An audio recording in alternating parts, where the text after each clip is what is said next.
Guys नगर्नु भन्नुभएको छ। हेलो हेलो, अब गुड इभिनिङ भइसक्यो। हामी दुईजना चाहिँ लन्टाङ हिँड्दैछौँ खुसियालीमा। आज भयो पनि होइन, आज खुसियालीमा केही सेलिब्रेसन गर्नुको लागि के कुरा लिएर आएको छु। सिक्रेट हो चाहिँ, नाम लिनु मिलेन यहाँ। कोही कोहीले खाने अरे, नखाऊँ भनेको, मैले चाहिँ खान्छु भनेको, खै अब उता खाने भन्छन्। यस्तै छ। अनि के भन्नु चाहनुहुन्छ कि हामी आफै दर्शक हौँ। केही भन्नु छ, 2 शब्द? केही पनि भन्नु छैन, केही छैन अरे भन्नु।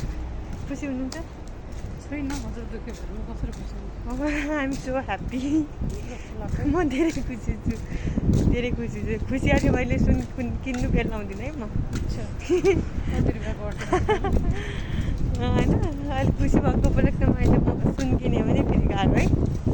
खुसी भएको उपलक्ष्यमा केक खाएँ अघि नै। अनि अब मान्छे लाजले भुत्तिकै भइसक्यो। Okay, by by.